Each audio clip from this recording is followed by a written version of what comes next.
Assalamualaikum warahmatullahi wabarakatuh.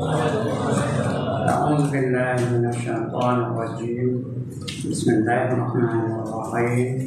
Ila hadratin Nabi Muhammadin al-Mustafa Rasulullah sallallahu alaihi wasallam wa ila alihi wa sahbihi ajma'in. وإلى حضرات جميع الأنبياء والمرسلين عليهم الصلاة والسلام وإلى حضرات جميع الأولياء والصالحين وجميع المؤمنين والمؤمنات والمسلمين والمسلمات الأحياء منهم والأموات وإلى حضرات آبائنا وأمهاتنا وأجدادنا وجداتنا وعشيرتنا ومعلمينا ومن لهم حقوق علينا شأن الله لهم الفاتحة. أعوذ بالله من الشيطان الرجيم. بسم الله الرحمن الرحيم. الحمد لله رب العالمين الرحمن الرحيم مالك يوم الدين. إياك نعبد وإياك نستعين اهدنا الصراط المستقيم صراط الذين أنعمت عليهم غير المغضوب عليهم ولا الضالين.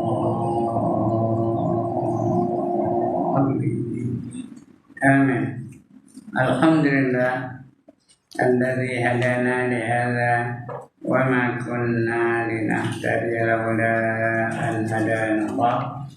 والصلاة والسلام على أشرف الأنبياء والمرسلين وعلى آله وصحبه أجمعين. رب اشرح لي صدري ويسر لي أمري واحلل عقدة من لساني يفقهوا قولي. سبحانك لا علم لنا إلا ما علمتنا إنك أنت العليم الحكيم. ولا حول ولا قوة إلا بالله العلي العظيم. Amma ba'd. Yang dimuliakan Tuan Pengerusi dan ahli-ahli jawatan kuasa masjid, yang berbahagia tuan-tuan imam, tuan-tuan bilal, tuan-tuan guru, ustaz-ustaz, ustazah-ustazah, pemimpin-pemimpin setempat, seterusnya tuan-tuan, puan-puan, hadirin, hadirat, muslimin, muslimat yang dirahmati Allah sekalian.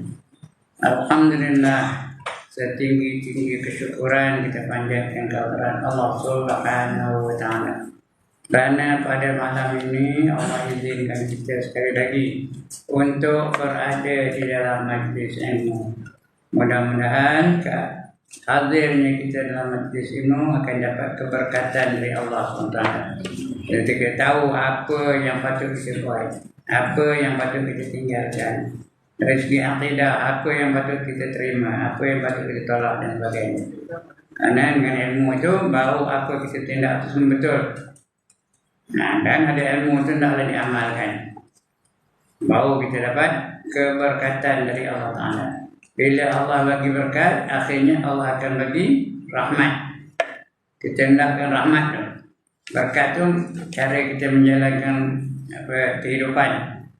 Bila dapat rahmat, bila dapat berkat, baru Allah datangkan rahmat. Nah, kalau tak ada berkat, yang mimpi dapat rahmat ya. Jadi mudah-mudahan kita dapat keberkatan dari Allah SWT. Bila ada berkat, baru dapat rahmat. Bila rahmat baru layak masuk syurga. Karena kita kalau masuk syurga pun hanya dengan rahmat Allah. Bukan dengan pahala ibadah kita. Bukan dengan pahala sembahyang kita tadi. Bukan dengan pahala mengaji malam ni. Bukan dengan pahala saya ngajar malam ni. Bukan dengan pahala kita baca Quran. Dengan pahala kita selawat dan sebagainya. Itu belum layak lagi untuk mendapatkan syurga Allah Ta'ala. Mendapatkan dapat syurga Allah, mesti kita mendapatkan rahmat darinya. Nah, barulah kita diberi syurga oleh Allah. Karena kita kalau masuk syurga pun hanya dengan rahmat Allah. Tak ada rahmat yang mimpi. Jangan balik orang yang ingin, aku kalau mati kan syurga mana, nak hanya syurga Firdaus ke. syurga Aden ke, Darussalam ke, Jannatul Ma'wa ke, jangan perasan. Tahu apa perasan? Apa SS? Syok sendiri. Kita hanya boleh masuk syurga dengan rahmat Allah Ta'ala. Ada seorang beribadah selama 300 tahun, beribadah lamanya. Ya, bila ditimbang, pahalanya banyak benar. Dosa tak ada. Hidup seorang dalam pulau tu. Ini contoh kitab ni bukannya lombok ya. Bila ditimbang, pahala aja lah. Dosa tak ada. Lalu Allah perintah kepada malaikat, wahai malaikatku, pimpin hamba ku ni, masukkan dia ke dalam syurga dengan rahmat aku, katanya. Ketika itu dia action tak sombong tu, ego tu. Ya Allah, katanya, aku tak siap masuk syurga kamu dengan rahmat kamu ni. Aku nak masuk syurga dengan pahala ibadah aku. Aku dah beribadah kepada kamu selama 300 tahun. Aku rasa aku layak untuk masuk dalam syurga ni. Apa jawab Allah? Baik, kita cek. Boleh tak ibadah kamu yang selama 300 tahun itu membayar nikmat yang aku bagi pada kamu? Nikmat Allah berapa banyak? Tak terhingga banyaknya. Itu hanya 1% di dunia ni pun tak terhingga banyak. Ceklah. Ditimbang. Ya, ada neraca tau, ada timbangan antara dosa dengan pahala. Jadi timbang antara pahala dia selama 300 tahun dan nikmat, bukan semua nikmat ambil. Sebelah mata aja. Allah ambil sebelah mata, letak pada 1 daun, dan sebelah daun lagi tu dia timbang ibadah dia, pahala ibadah dia selama 300 tahun. Bila timbang-timbang, berat lagi sebelah mata. Maknanya ibadah dia selama 300 tahun tak layak, tak cukup untuk membayar nikmat Allah sebanyak sebelah mata aja. Belum 12 mata, belum telinga, belum kaki, belum lidah dan sebagainya. Baru sebelah mata untuk bayar. Kamu tengok tuan, ibadah kamu tak layak untuk masuk ke dalam syurga. Oleh kerana wahai malaikat, tarik orang ni, masuk dia ke dalam neraka. Kerana dia tak nak masuk neraka, masuk syurga dengan rahmat aku, katanya. Ketika ditarik dia mencari, ya Allah, ampunkan aku ya Allah, jangan kau masuk aku dalam neraka, ya. Ampunkan aku ni ya Allah, aku tak lalu, aku nuhun neraka kamu, masuklah aku dalam syurga dengan rahmat kamu. Allah sifatnya maha pengampun lagi maha mengasihani. Lalu diampunkan dosa-dosanya dan dapatlah dia masuk dalam syurga, tapi dengan rahmat Allah, bukan dengan pahala ibadahnya. Dengan rahmat Allah. Kerana dia beribadah selama 300 tahun tak layak untuk bayar walaupun sebelah mata. Itu pun tak dikira di kita ni, nikmat Allah tu. Jadi mudah-mudahan kita layak masuk dalam syurga Allah, ya, dengan rahmatnya. Tidakkan rahmat Allah, kena buat perkara-perkara yang diperintahkan oleh Allah. Allah kata apa? Innal ladzina amanu wal ladzina hajaru wajahadu fi sabilillah ulaika yarjuna rahmatullah wallahu ghafurur rahim. Surah Al-Baqarah ayat 218. Sesungguhnya orang-orang yang beriman dan orang-orang yang berhijrah dan orang-orang yang berjuang di jalan Allah, mereka itulah orang-orang yang berharap untuk mendapat rahmat dari Allah Ta'ala. Itu berharap, tapi ada harapan kan? Dan Allah Maha Pengampun lagi Maha Mengasihani. Kalau nak belajar, nak ceramah tentang hijrah, baca ayat ini, ya. 218 Surah Al-Baqarah. Alright, untuk malam ini kita sambung pembacaan kita. Muka surat apa tuan-tuan? Saya dah lupa. Seorang tak ingat. Ya? 305.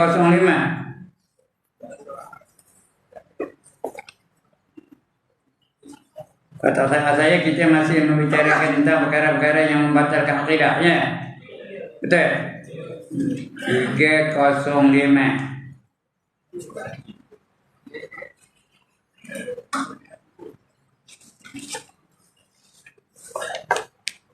Ada pun ada ha.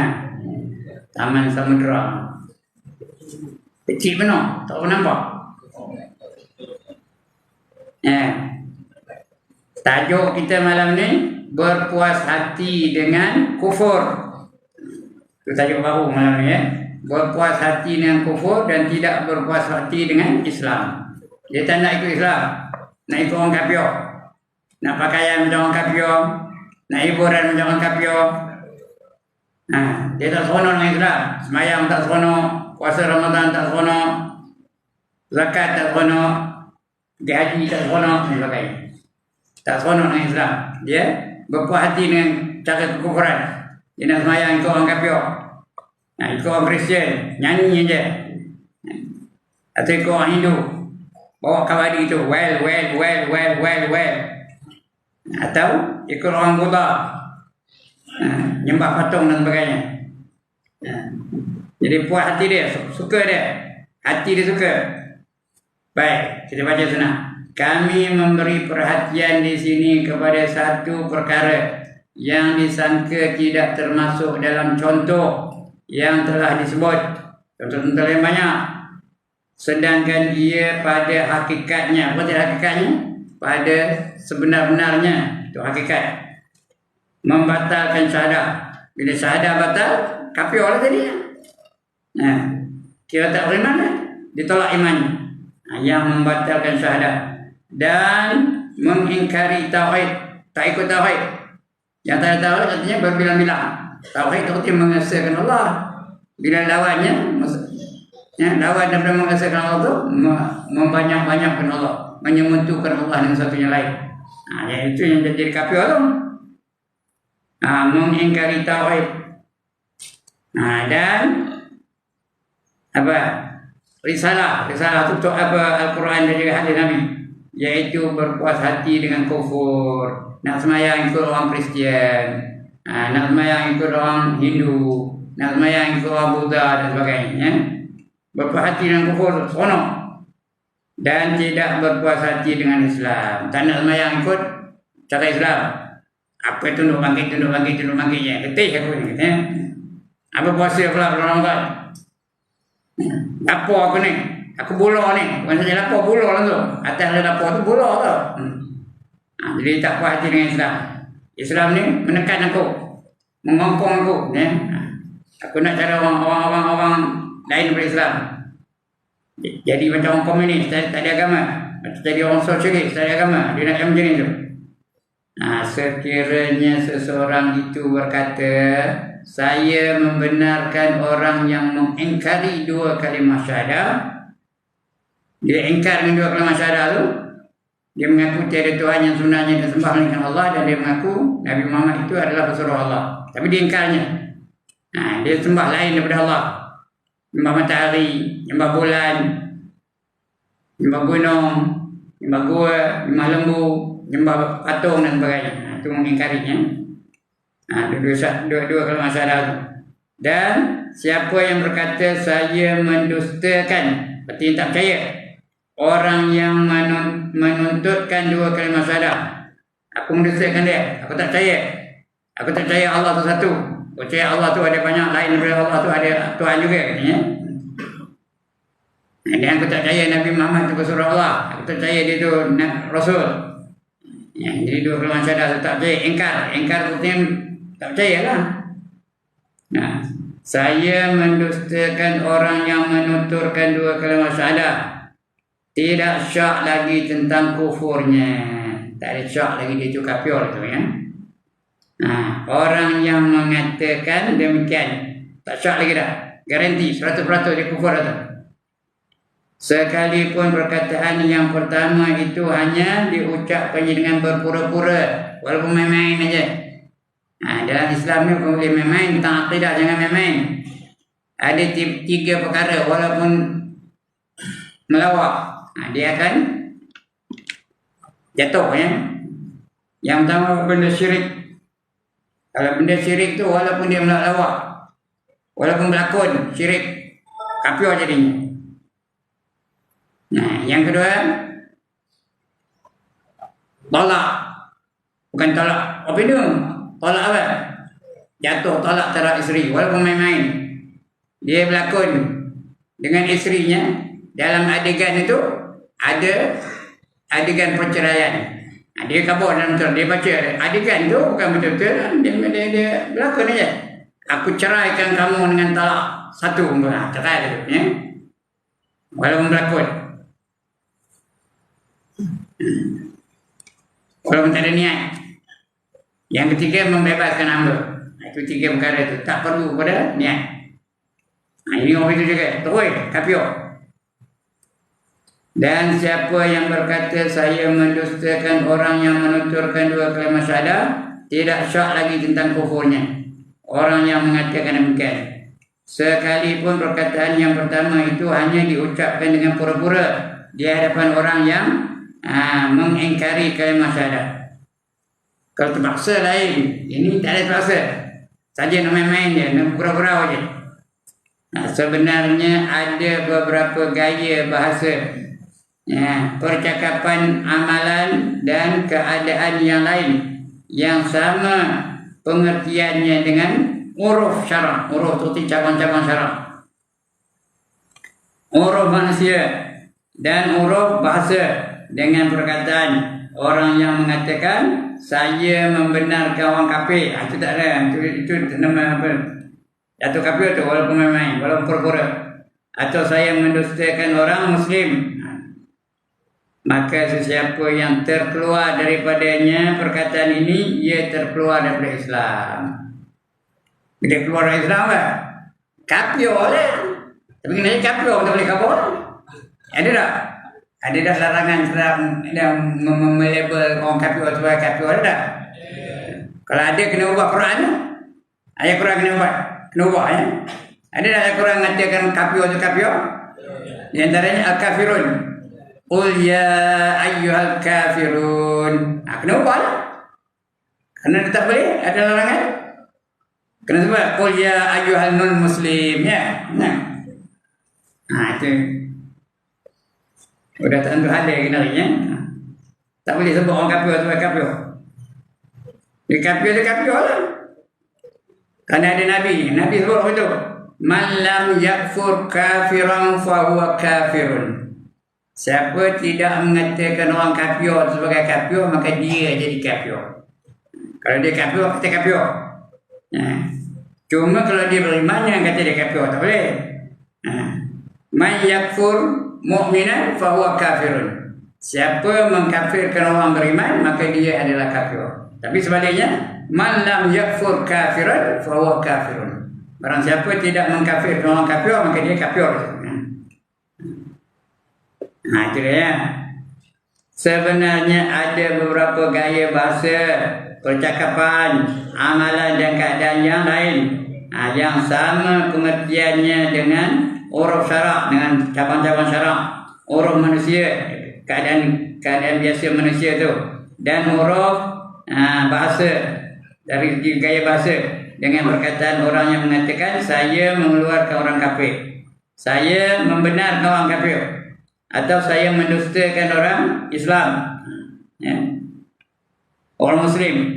Maka sesiapa yang terkeluar daripadanya perkataan ini, dia terkeluar daripada Islam. Garanti dia out of Islam, ya. Dan di antara gaya bahasa percakapan itu ialah, ini contoh-contohnya. Yang pertama, gaya berpuas hati dengan kufur. Gaya pun tunjuk dia berpuas hati dengan kufuran, seronok melakukan benda-benda yang kufur. Yang pertama tadi, tidak mengkufurkan orang kafir daripada golongan mulhidin. Mulhidin itu orang tak ada agama. Orang kafir ini ada 4, tuan-tuan, 4 jenis. Yang pertama dipanggil murtad, yang kedua dipanggil musyrik, yang ketiga dipanggil mulhid, yang keempat dipanggil munafik. Keempat-empat itu kafir lagi. Yang pertama murtad. Murtad apa? Ditolak imannya, ditolak syahadahnya, ditolak dia sebagai orang yang beriman. Itu namanya murtad, kerana melakukan perkara-perkara yang membatalkan syahadahnya, yang menyebabkan dia jatuh kafir, menghina Islam, menghina hukum Islam, menghina Rasul, menghina sunnah-sunnah Rasul, itu menjadi murtad. Ditolak walaupun dia tak mengaku murtad, Walaupun dia kata aku beriman, tapi tetap murtad di sisi Allah. Ya? Yang pertama. Yang kedua, mensyrik. Orang musyrik itu orang mensyirikkan Allah, orang menyekutukan Allah.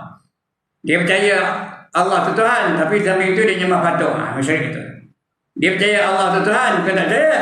Tapi dia sambil itu nyembah matahari, nyembah bulan, nyembah lembu, nyembah patung dan sebagainya. Itu musyrik. Yang ketiga, mulhid. Apa itu mulhid? Orang yang tak percayakan agama. Islam pun dia tak percaya, Kristianiti pun tak percaya, Hinduism pun tak percaya, Buddhism pun tak percaya. Dia hanya percaya kehidupan dia terpulang pada aku lah, terpulang pada aku, sekati aku lah. Ya? Dia boleh buat apa sekati dia. Agama ni menggongkong aku, ya? Membatas aku, ni tak boleh makan, ni tak boleh buat, ni tak boleh, tak boleh apa tu. Itu agama. Kita terpulang pada aku lah, terpulang aku. Itu namanya mulhid. Komunis. Termasuk mulhid itu. Komunis tu mulhid. Lagi apa? Atheist tu mulhid. Lagi? Free thinker mulhid. Socialist mulhid. Tak percaya dengan agama. Yang keempat, munafik. Munafik itu dia pura-pura beriman, tapi dalam hati tak beriman. Itu munafik. Ya, istilah munafik apa? Yuzhirul Islam wa yubtinul kufra. Menzahirkan keislamannya dan menyembunyikan kekufurannya. Itu orang munafik. Antara empat-empat yang mana satu Allah murka sekali? Yang mana Allah marah sekali? Munafik. Tapi jangan berkata aku munafik takut murtad jadi dia, jangan. Mana-mana pun tak ada, ya. Tapi antara yang paling marah empat-empat itu ialah orang munafik. Kerana orang munafik itu dia tak menampakkan diri dia.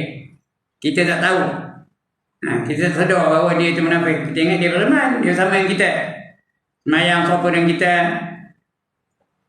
zikir sama dengan kita, tahlil sama dengan kita, selawat sama dengan kita, yang bermula Rasul sama dengan kita. Rupanya dia tak beriman, dia pura-pura je, ya. Kemudian dia pula tu boleh tukar wajah. Kalau di kalangan orang beriman, dia macam orang beriman. Kalau di kalangan orang kafir, dia jadi macam orang kafir. Dia macam sesumpah. Tahu sesumpah? Sesumpah apa? Kalau latar belakangnya kuning, kulitnya warna kuning. Kalau latar belakangnya hijau, kulitnya warna hijau. Itu sesumpah, ya. Atau dia macam ular. Ular tu mana-mana boleh hidup. Tahu ular? Ya Allah, ular. Di mana boleh hidup? Dalam rumah boleh hidup, atas pokok boleh hidup, dalam lecah boleh hidup, dalam rumput boleh hidup, di mana-mana boleh hidup. He can maneuver his way around whatever the atmosphere, whatever the background. Itu ular, mana boleh hidup. Sebab walaupun mana pun Allah bagi tanda-tanda orang munafik. Dalam Quran banyak tanda-tanda orang munafik, ya. Di antaranya apa? Wa idza laqul ladzina amanu qalu amanna wa idza khalau ila syayatinihim qalu inna ma'akum innama nahnu mustahzi'un. Apabila dia berada di kalangan orang beriman, dia kata kami beriman. Mayang bukan komen, baca Quran sama dengan komen, zikir sama dengan komen, selawat sama dengan komen. Yang beriman. Wa idza khalau ila syayatinihim, apabila dia kembali kepada kumpulan-kumpulan kafir itu, kepada kumpulan-kumpulan syaitannya, geng-geng syaitan itu, dia berkata kepada syaitan itu, innama nahnu bukan innama ma'akum, sesungguhnya aku bersama dengan kamu. Wa idza khala ila syayatinihim qalu inna ma'akum, sesungguhnya aku ni bersama dengan kamu. Bukan inna ma'akum. Innama nahnu mustahzi'un. Tadi aku bersama-sama dengan orang beriman tadi olok-olok aja, main-main aja. Aku sembahyang tadi main-main aja. Aku zikir main-main aja. Itu Allah bagi tanda-tanda orang munafik ni, ya. Itu baru satu ayat tu. Sama orang beriman, dia macam orang beriman betul. Pakai jubah dia, pakai sorban dia, pakai tebal sorban yang lebih sorban saya ni. Pakai jubah lebih labuh daripada jubah saya ni. Dia wirid lebih hebat daripada wirid kita ni. Kalau dia talim gemuruh apa ni, nak runtuh atap ni. punya kuat ceritanya, tapi rupanya tak beriman ya. Bila sama dengan orang kafir, dia jadi orang kafir balik. Kalau orang tu dandut, dia pun dandut bersama-sama dengan mereka. Dalam hatiku hanya ada kamu. Contoh ya. Kalau orang tu Hindustan, dia pun Hindustan juga. Ya aku jam kali kahir. Atau apa? Cel Mary, sate, hai Mary, hati. Kalau orang tu karaoke, dia pun karaoke juga. That's the way I like it. Itu tanda-tanda orang munafik ya. Bersama dengan orang beriman, dia macam orang beriman. Bersama dengan orang kafir, dia jadi orang kafir. Itu di antara tanda-tandanya. Baik. Ada tadi ya. Sesiapa yang mengetahui keadaan seseorang atau satu jemaah atau satu kaum, itu golongan yang belum dipastikan dasar pegangan mereka, atau satu parti, itu dalam dunia ini banyak parti-parti, satu kumpulan ya, atau satu golongan ahli agama akan kekufuran yang sabit. Apa itu sabit? Pisau yang batu rumputnya, yang bekoknya, bukan sabit itu, yang tetap, yang sabit, yang betul, yang yang sabit kekufurannya. Memang dia macam orang kafir betul, yang jelas. Sabit kekufuran yang jelas, maka ia beriktikad, artinya dia berkepercayaan tidak kufur, maka ia beriktikad tidak kufur, atau tidak menjadi murtad, atau yang mengatakan bahawa izm itu apa? Pandangan dia, pahaman dia. Izm itu betul pegangan mereka, berarti dia telah menjadi kafir. Walaupun dia mengatakan dia tak kafir, dia jadi kafir. Ya? Walaupun dia mengatakan dia iktikad tak rosak, tapi dia rosak iktikad, maka dia telah menjadi kafir. Kalau izm tak betul ya, berarti dia telah menjadi kafir seperti mereka juga. Sama lah dia ya? Kalau dia bersama dengan mereka, semayang sama mereka, berhimpun sama mereka dan sebagainya. Tetapi kaedah ini perlu kepada keterangan dan hukum ihtiyat. Ihtiyat apa? Andaian. Hukum ihtiyat, andaian ya, ketika menggunakan kaedah itu ya, kena buat andaian. Yaitu ketika kita hendak menetapkan seseorang itu kafir atau tidak, seseorang itu mestilah mengetahui hakikatnya, kebenaran peribadi dia macam mana. Dia mengetahui hakikat peribadi atau jemaah itu, atau parti yang dia berkumpul, yang dia hukum itu, sama ada Muslim atau kafir. Sebab itu kita kalau boleh biar bersama-sama dengan orang-orang yang memperjuangkan Islam.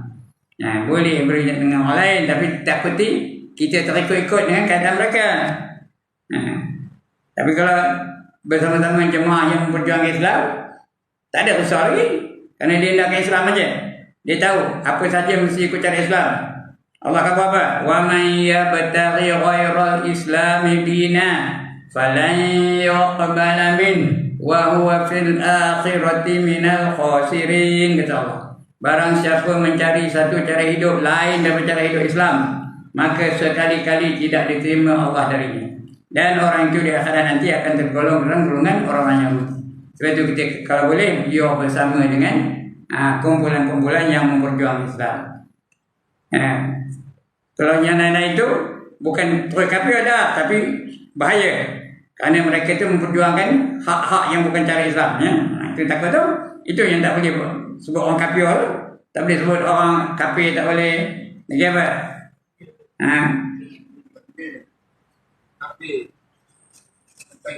Kafir lah, tak boleh sebut kafir ya. Takbir tak boleh, takbir pun tak boleh. So gantikan takbir, nak semayang tu sah takbir ya. Salli fardhan isya'i arba'a raka'atin adahan apa? Lillahi ta'ala, betul? Apa tu? Jangan Allah Akbar, betul? Mari kita menari contohnya. Allah, mari kita menari. Itu takbirnya. Minta boleh Allah Akbar. dan sebagainya. Jadi sebab itu jangan kita bersama dengan orang-orang yang tak tentu akidahnya. Tapi kalau dia memperjuangkan Islam, itu sama dengan dia. Kita pun bersama dengan dia, ya. Kerana siapa bersama dengan orang yang memperjuangkan Islam, dia dikira sebagai pejuang Islam, ya. Ya, man tashabbaha biqaumin fahuwa minhum, kata Nabi. Siapa menyerupai satu kaum, jadilah dia kaum itu. Kalau nak jadi kaum itu, jadilah menyerupai orang Islam. Mudah-mudahan. Ya. Jangan menyerupai orang kafir. Ketika itu hendaklah menetapkan seorang itu kafir atau tidak. Seseorang itu mestilah mengetahui hakikat peribadi atau jemaah atau parti yang dia hukumkan kepada Muslim atau kafir. Yang hukum sama dia orang itu Muslim atau kafir. Jika dia tidak mengetahui hakikat mereka dan kekufuran yang mereka bawa, maka tidak boleh kita menghukum orang itu kafir. Kita tak tahu yang kata dia kafir. Kita tak tahu. Tak boleh kita hukum dia kafir. Daripada permulaannya, tengok dia tak ada melakukan perkara yang menyebabkan itu rosak akidahnya, maka dia tak boleh kita tak boleh katakan dia kafir. Malahan kita mesti memberi keterangan dan alasan secukup-cukupnya dengan cara yang paling baik. Dengan cara yang paling baik mengatakan orang itu atau jemaah itu atau parti itu kafir. Nampak kita dia semayang macam cara orang Hindu, itu tentu kafir. Nampak kita dia menyokong orang orang murtad, maka dia sama-sama jadi murtad, ya. Nampak dia menghina cara Islam, menghina orang Islam. Itu rosak akidah, kan? Dengan cara yang paling baik mengatakan orang itu atau jemaah itu ataupun parti itu kafir. Jika ia mengingkari kekufuran, tak ikut orang kafir, mereka mengingkarinya. Ya, jika ia mengingkari kekufuran mereka selepas keterangan dan alasan kita itu, maka pengingkarannya itu dihitungkan riddah. Ingkar itu dikata riddah. Riddah itu mesti ditolak dan kufur. Udah kita kabur tu, dia masih lagi buat benda-benda yang merosakkan akidah itu, buat juga. Itu dia riddah. Riddah itu ditolak iman. Dihitungkan dia itu riddah dan kufur kerana pengingkarannya itu pada hakikatnya adalah menyokong dan mengaku benar pegangan mereka. Itu tadi puas hati ni orang kafir tadi. Tetapi perlu diberi perhatian bahawa kekufuran sebahagian golongan manusia itu telah masyhur. Masyhur, ya. Macam Yahudi itu, masyhur kekufurannya. Bunuh, ya. Dan menjadi perkara yang mesti diketahui, seperti golongan kaum Yahudi. Ada pun Yahudi, ya, atau Nasrani. Mereka hobinya bunuh orang Islam. Sebab itu jangan kita menjadi penyokong orang Yahudi dan Nasrani, ya. Di antaranya apa? Ada barangan-barangan keluaran syarikat Yahudi dan Nasrani. Boikot barang-barang itu, jangan kita ikut dia. Ya. Macam-macam tu. Lagi apa? Yahudi ini ada Israel yang ada perjanjian dengan kilang-kilang, ya. Dan sebahagian daripada untung itu mesti salur kepada Israel. Kilang apa? Kilang apa? Tengok ni, kilang apa? Apa hukum rokok? Tak marah-marah kalau minum buahnya. Apa hukum rokok? Haram. Aku benar menyebutnya. Biar saya sebut. Apa hukum rokok? Haram. Nanti ada marah-marah. Marah pun susah apa. Bila dapat kamu atau saya datang ni. Kita senang. Hukum haram. Kerana atas 5 sebab. Pertama, ada ayat Quran mengatakan wala tulqu bi aydikum ila tahlukah. Artinya apa? Jangan kamu campakkan diri kamu ke dalam kebinasaan. Kalau tahu benda itu bahaya, jangan lakukan apa saja. Ya, kalau saya tahu ada racun di dalam air ni, boleh tak saya minum? Apa pun saya minum? Haram. Itu pertama. Yang kedua, merokok itu membazir. Orang beli rokok tu orang membazir tu. Orang membazir siapa kawan tu kan? Kawan dengan syaitan. Innal mubazzirina kanu ikhwana syayatin. Sebatang sebungkus rokok berapa dia harganya? Tak tahu. Memang tak rokok ni tahu. Tapi sekarang ni rasanya RM15 lebih. Kata kena RM15. Sebatang sebungkus. Kalau 3 bungkus sehari dia ngisap berapa? RM45. Sehari RM45. Sehari RM45. Sebulan berapa? Tak usah RM45 lah. RM30 dah lah sehari. Sebulan berapa? RM900. Sebulan berapa? RM9,000 dah boleh pergi Mekah dah. Terima kasih. Yang ketiga apa? Ada hadis kul muskirin khamrun wa kullu khamrun haram. Setiap yang memabukkan adalah arak dan setiap arak adalah haram. Rokok tu memang tak mabuk, tapi cuba keluarkan 5-6 batang, rendam dalam air, minum air. Mabuk ke tak? Mabuk. Haram tu ya. Itu yang ketiga. Yang keempat, setiap rokok yang berjenama itu dia disembur dulu dengan alkohol, baru dia mengeluarkan bau yang wangi tu, aroma tu. Disembur dulu alkohol. Alkohol apa hukumnya? Najis. Najis apa hukumnya? Haram. Yang kelima je ni. Yang kelima ya. Setiap kilang rokok dipunyai oleh Yahudi dan Nasrani. Semua sekali. Mana-mana pun. Yahudi punya, Nasrani punya.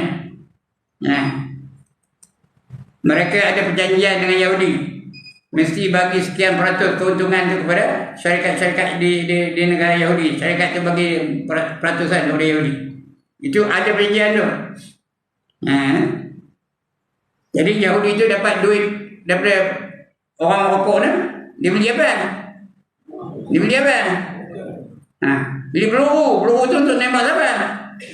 Untuk nembak orang Islam. Jadi ingat tu. Orang rokok tu. Ya, sekali sap. Pul. Tang.